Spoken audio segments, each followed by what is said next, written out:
This is Thriving at MCC Lehigh Valley.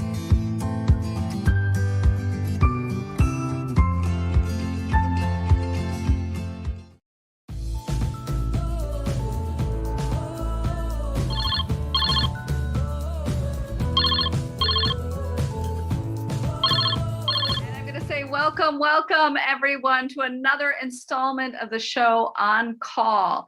This is a show that occurs every second Thursday here at MCCLV. This online gathering on Thursday nights, Thriving at MCCLV. And On Call is a show where we talk about calling, about God's call on our hearts. At MCCLV, we believe that God has provided everyone with a calling and the gifts to live out that calling. I'm so excited that Cynthia Rodriguez is here today to talk about calling. In some way, Cindy needs no introduction. Cindy is a longtime member of Metropolitan Community Church of the Lehigh Valley. Cindy is a well-known artist in the Lehigh Valley, and Cindy is also a well-known activist in the Lehigh Valley. And I hope we're going to talk a little bit today about how those things intersect for Cindy, how those callings come together. But first, Cindy, share with us, how has God called you? So as you can see with the background behind me, I thought it would be appropriate for this show. And if no one has guessed yet, this is Van Gogh's Starry Night painting behind me. I'm just really excited to be able to do that with Zoom and like be a part of paintings. So I do that every chance I get with Dali paintings and you name it. I've done it with Picasso and everything. So I chose Starry Nights for this one. So art is my entire life. It always has been. I can think about it. If I really have to think about it, it would be all the way back to kindergarten. Wow. I remember like it was yesterday actually, and really just enjoying art time in school. And my third grade teacher, I remember her too, a tall blonde lady named Mrs. Introsi in Queens, New York, telling me that one day I was going to be an artist in third grade. And she was right. I fell in love with it, and I've been doing it ever since. Like when other kids stopped playing with their crayons and eating paste or whatever, I just kept going. Kept doing my art. Share with us. So you had that one teacher, and teachers play such a critical role in our lives. Teachers can really call out our calling, so to speak. And it sounds like this third grade teacher helped you discover your calling. Do you remember any of your other art teachers along life's journey? What other art teachers stick out to you? As far as the ones who influenced me to become an artist, she's probably the only one I can think of. All the other art teachers I had after that, just kind of, they were there to just kind of teach me how to do it, like the technique and specific types of art. My other biggest influence, I would have to say, that made me become an artist was my dad. Bless his soul. You know, he hasn't been around for a few years. My dad really instilled that in me since when I was tiny. He used to draw for me all the time. He'd make little sculptures for me. I think I still have it probably from my old studio. I remember my dad making me this little bicycle sculpture, little tiny bike out of a wire hanger he made for me a long time ago. It was so cute, and I kept it forever. You know, I had it. It meant a lot to me. And I had it like on a shelf in one of my old art studios. So he was a big influence. He used to draw a lot of my favorite characters from like Walt Disney or superheroes. And I just loved it. And I remember him telling me that when he was younger, his dream when he was older, when he got older originally, was to be a comic book artist, you know, which I thought was cool. So I've always felt blessed to kind of, you know, carry that on for him, even though he never really got to do that professionally. He was always proud of any of my like art endeavors. You know, he was always a big part of that, or he would help me out in school, help me make this for the science fair and all kinds. He was always very involved in with my art life. Go dad. Yeah. Go dad. What a wonderfully supportive parent to have in your life. And so, Cindy, describe to us your art a little bit. Do you do landscapes? Are you watercolor? Are you sculptor? Share with us some things about your art. Sure.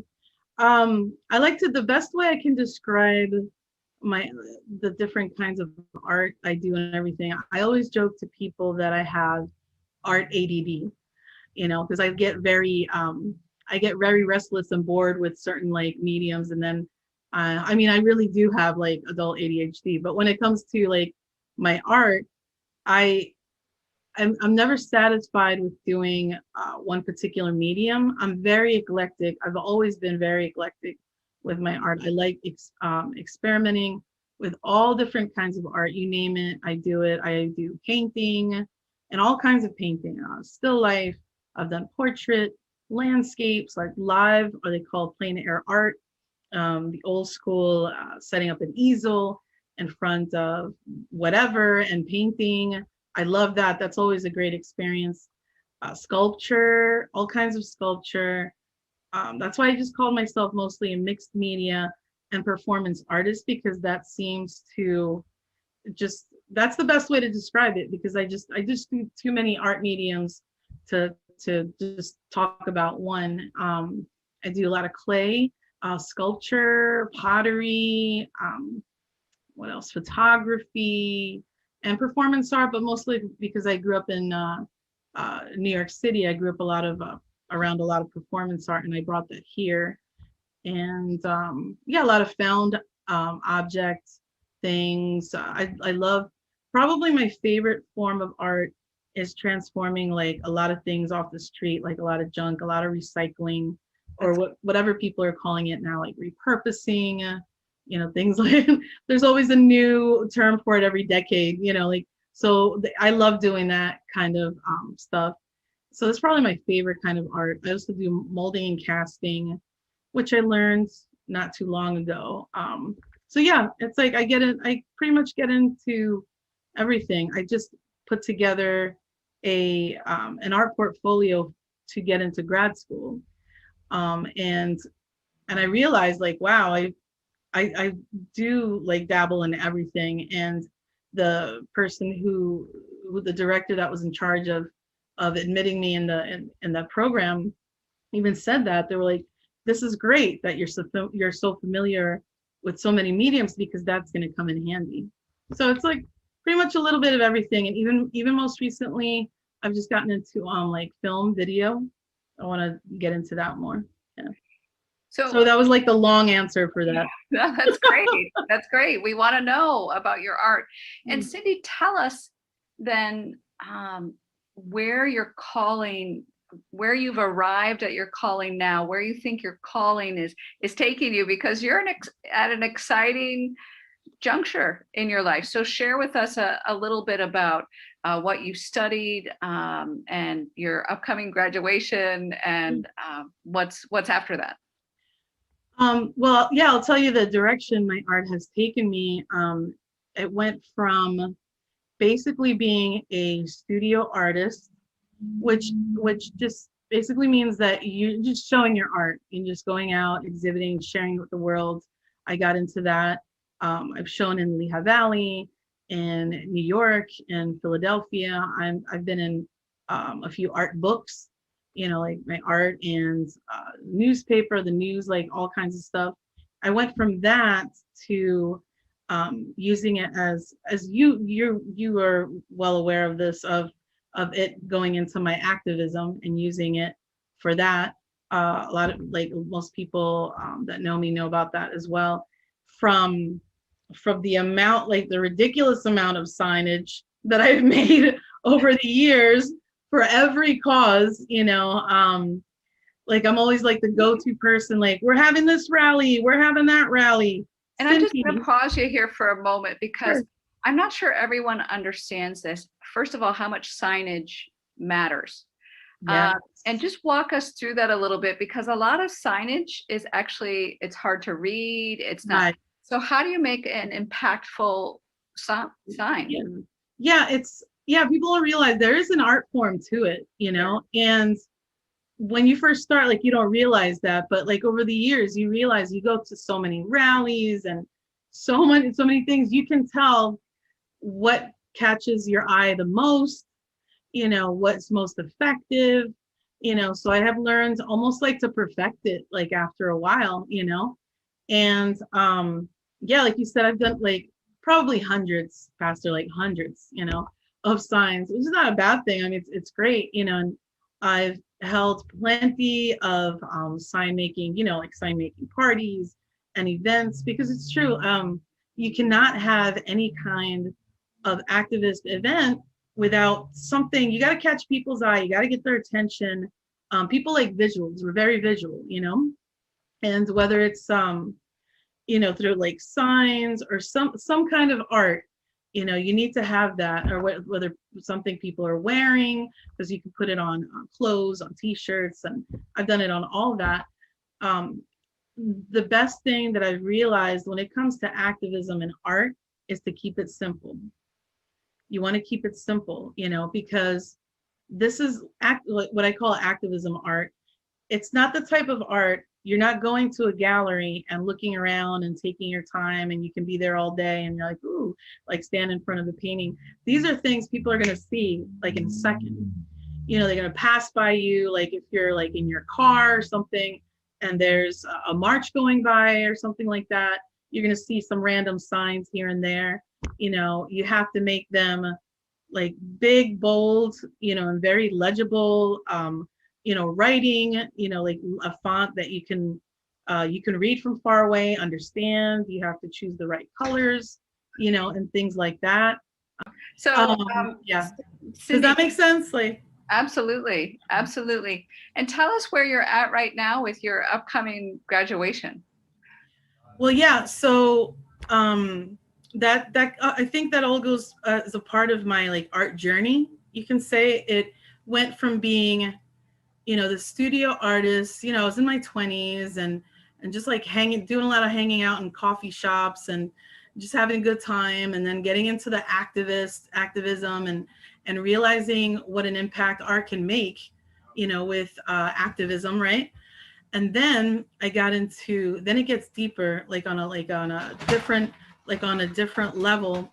I ended up having several jobs, like caretaking jobs, where I started working with several populations that it involved like people with traumatic brain injuries, had like some kind of special needs, and then I realized, wow, I think my art can make a difference with them too, and seeing how much they appreciated art and thinking, wow, like maybe I could do something here.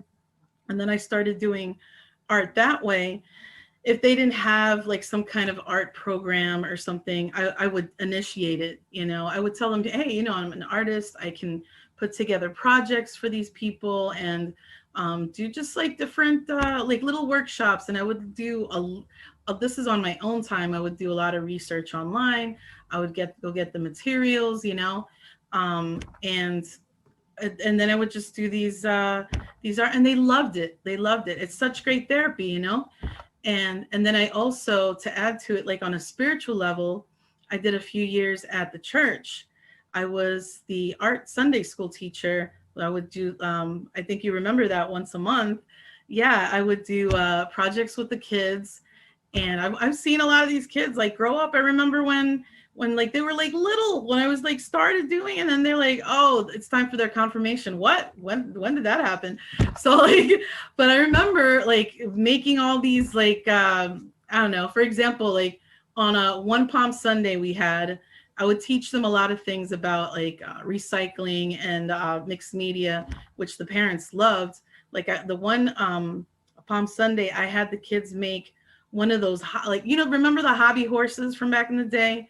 I made them make a donkey like that out of like a plastic milk jug, This is when Pinterest comes in handy, and like with the ears, like, and stuff like that. And I had them writing it and like the little palms out of paper, and it was great, so I remember doing projects like that with them. So that took it to another direction, thinking, wow, like I can really use this in my spirituality too, through the children. And that's when I got to the point, like, it went from, ooh, like fun studio art with friends to activism, community art, to one-on-one, almost getting into like the art therapy kind of like art. And then that's when a lot of people started talking to me about, this is actually a real thing. There are art therapists or whatever. I didn't even know about that, honestly, for a long time. I started looking into it, and there was a program here at Cedar Crest. So, I mean, like, I hadn't been in school, gosh, like 20 something years.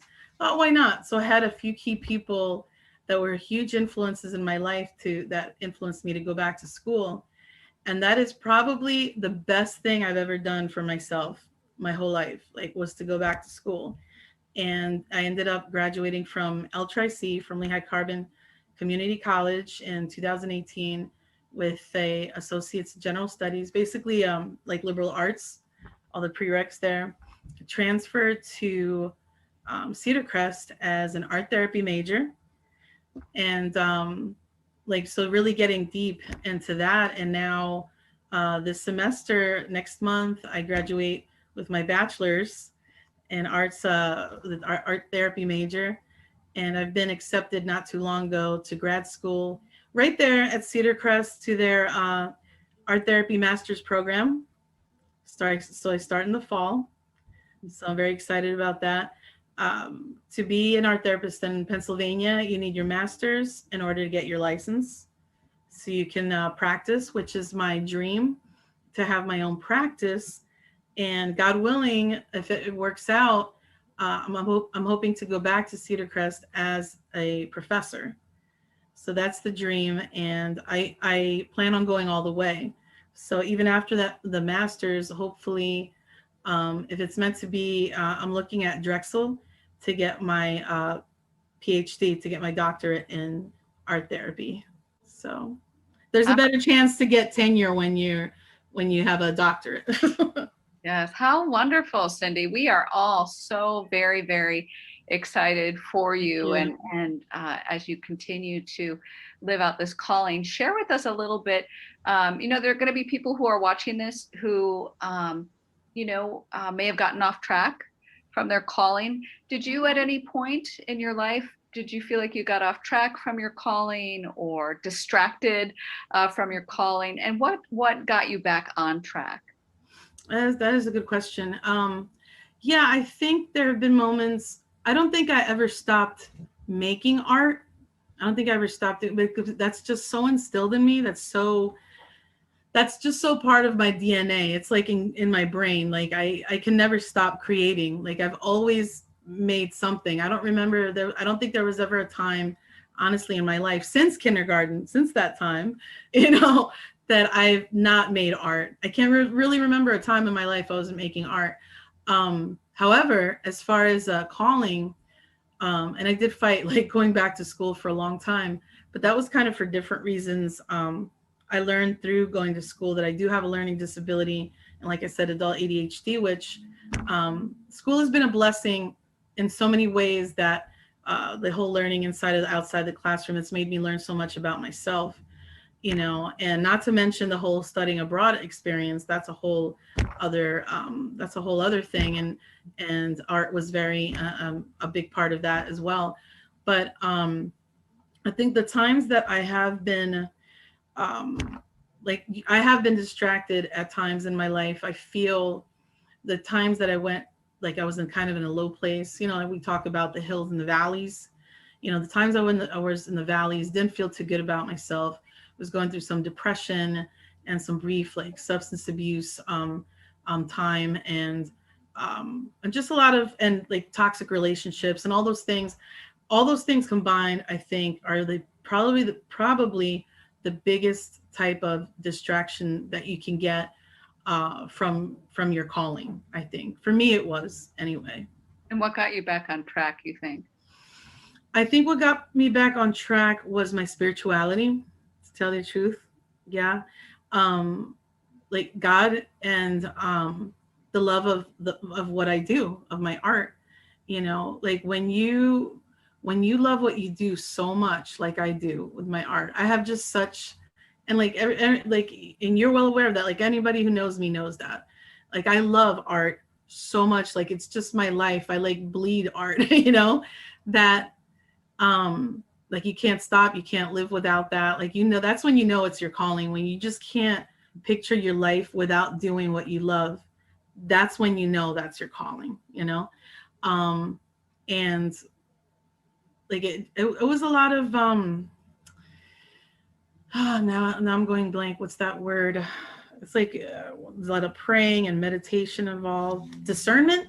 Yeah, a lot of discernment involved with that. It was like a whole like spiritual like journey to the self kind of like thing going on, and consulting with people and talking to people that you choose to talk to that are wiser than you. Like always try to pick people that are smarter and wiser than you to talk to, because that they're not going to steer you wrong, those people in your life. And I've always had that. I've been very, very fortunate, very blessed to have the right people, to be surrounded by the right people. And actually MCCLV has been a big part of that. I always called you guys my counsel, and that I would consult with you and Brian and several people. And I've been blessed to have like close friends, and my family, they've always been very supportive. So I think it's very, very important to surround yourself with the right people, because they can make all the difference. So yeah, I was very fortunate to have, talk to the right people, do a lot of like praying, meditation, like really looking like, what do I want to do with my life? Like, how do I want to spend the rest of my life? Like really thinking about my future. And like, I was a late bloomer, of course, like going back, but I feel like everything happens for a reason, and it happened exactly the way it was supposed to. And I went back and, I achieved the one diploma, and then I went here. I've just been on such a mission. Like ever since I've been in school, I've just been on this with the blinders on, like, but sometimes you have to do that, and I figure, honestly, Pastor, at my age, I'm thinking, I'm not getting any younger. I need to get this done. I'm going to do this. So that's how it happened. What a great testimony, Cindy. Thank you. Could you share a little bit about, so you're in the creative arts. Do you connect with an image and idea of God as creator, then, as a creative force? What are some of your go-to terms for God when you are praying? Well, I think the one I use probably the most is God. Right. That I, maybe because it's just something I was raised with. I was originally I was raised Catholic. I did the catechism and the baptism, the communion, confirmation, and all that. And I have good memories. For the most part, I do have good memories of that. So I think a lot of that has stayed with me, including some of the terminology, I guess. So I'm totally okay with that. I think it's probably varied. Like I've experimented with other things over the years as my spirituality has evolved, but for the most part, I think when it comes to that, I keep it real simple. It's like God, and I feel like that's evolved as well, the way I communicate. It's such a personal, relationship with God, and I feel like it feels great. And honestly, a lot of it has been through the teachings that you've done, or where, I've attended a ton of workshops and all kinds of stuff at the church, which has made me more comfortable communicating with God in a more, I don't know, like more down to earth, just very comfortable, familiar, like this is a friend I've had forever, like kind of way, like very conversational, you know what I mean? Absolutely. That's great. Keeping it simple. You talked about keeping it simple with signage. Yeah. So keeping it simple with God, that makes a whole lot of sense. Share with us a little bit about, so clearly God has gifted you in art. Praise be to God. You received that gift. You've received other gifts that help. For instance, you talked about how you're called to repurposing things, Yeah. found objects. That's the gift of vision. God has given you vision to be able to transform these things, to be able to see them, view them, present them in a different way. That's so exciting to me to have that gift of vision. So talk to us a little bit about, I think sometimes when we talk about calling, sometimes people just don't know what their gifts are. But everyone's been gifted. So talk about your gifts. How did you, recognizing your gifts, living out your gifts, keeping up with your gifts, keeping at your gifts. Yeah. As far as, what do you mean? Like practicing it every day, like being active about it, you mean? Or right. Being proactive. Yeah. Yeah, that's something. Yeah, that's definitely, I guess it just goes back to the whole use it or lose it kind of way of thinking. The whole practice makes perfect. My art, not just the direction that I was talking about, like in the beginning, from being a studio artist to community artist to art therapist, this whole journey. It also, there's a lot of layers, there's a lot of different aspects to it. And definitely like if you're just getting down to like the nitty gritty as far as materials, technique, that has evolved, of course, as well. I mean, I would hope so. After like going to school now for a while, I've learned like plenty as far as different techniques and ways of doing things. Like, for example, I worked with clay most of my life, but being in ceramics class, which is my concentration, by the way, meaning that's kind of my specialty at school, from all the mediums that we have. This is my fourth time taking it now, ceramics 4. I'm actually the instructional assistant at school to the professor, meaning that I'm like kind of his right hand, making glazes, helping make clay, helping other students with their projects, stuff like that, But yeah, like I never used the wheel before, like say like the potter's wheel. I'm sure you guys are familiar with that. Everybody always goes back to the movie Ghost, like the whole thing.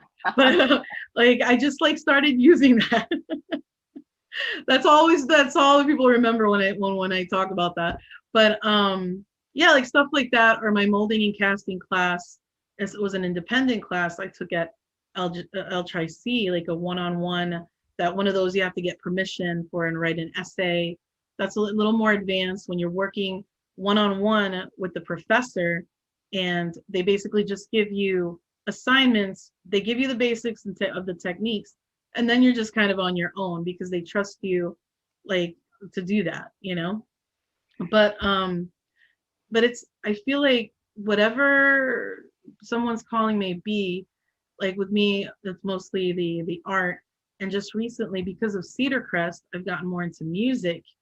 As a result of that, I can play like a half a dozen instruments now, and I love it. I already sang, as you know, I sing at church.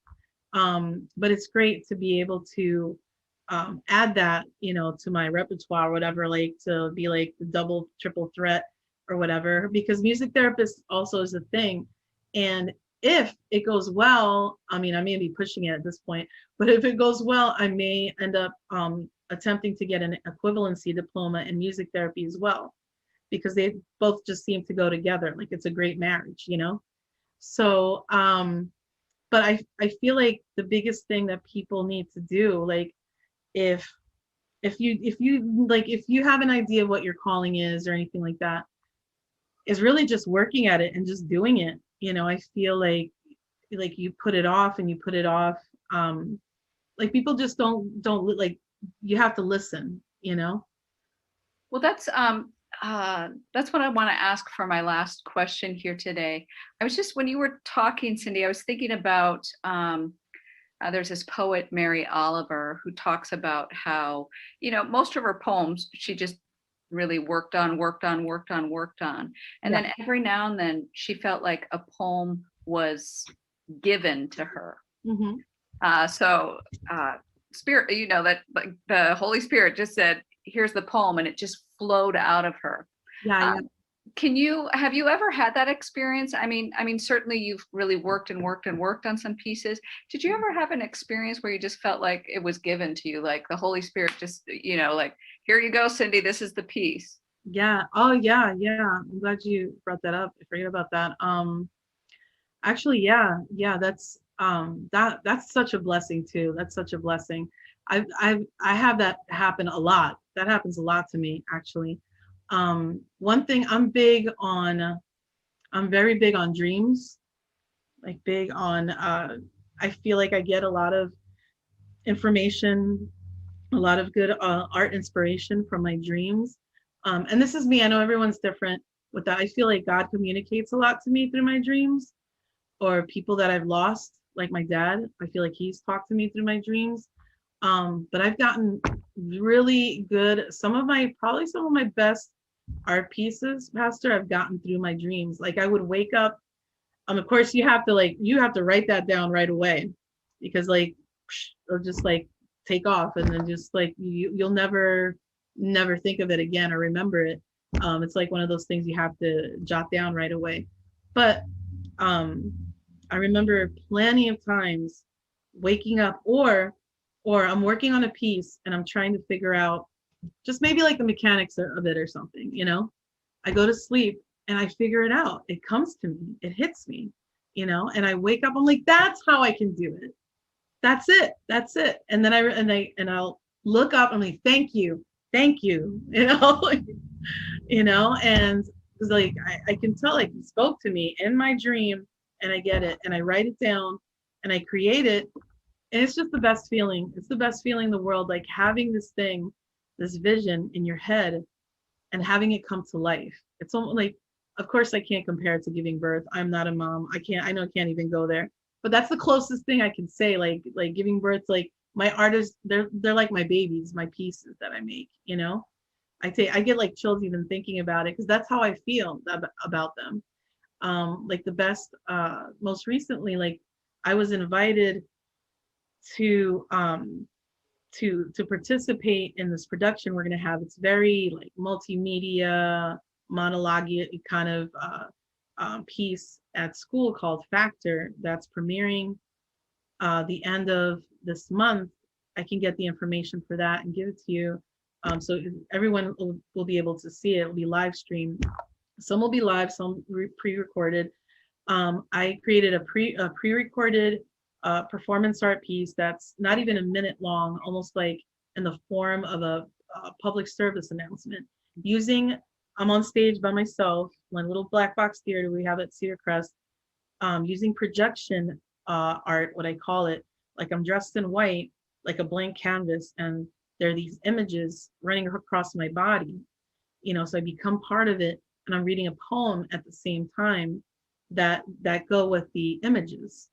And the show itself is about institutional racism, particularly about like schools.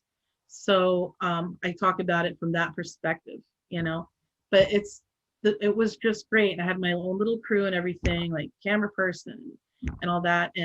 But like, I remember when I was invited to do it, almost that night, I'm sitting in the ceramic studio. I'm working on another piece, and it hit me for that piece. And I had to write it down immediately before I would forget it. I told the person who invited me, that professor, and she loved it. I just explained this whole vision for it. And then like the whole putting it together, the planning, like the work that goes into it. And then when we finally were like the final cut, and it was on video, it was beautiful. It was just like, I'm thinking, this was just in my head 2 weeks ago, and now it's a real thing that people are going to see the end of this month. And I've sent it to several people, and they're like, we get goosebumps from watching. It's so powerful. And just to be able to move people like that with my art, that is like the best feeling like the best feeling. Like I get emotional just talking about it. Like I love having that effect on people, you know? Absolutely. Thank you. Thank you so much, Cindy, for taking some time to talk about calling, and praise be to God for the visions and dreams that God has so graciously provided to you. This has been a wonderful conversation, and thank you all for joining On Call. Remember, this is on the second Thursday of the month at 7 p.m. right here on MCCLV's Facebook live stream. Metropolitan Community Church of the Lehigh Valley is located in Bethlehem, Pennsylvania, USA. We hope to see you again soon. Take care. Bye-bye. Bye.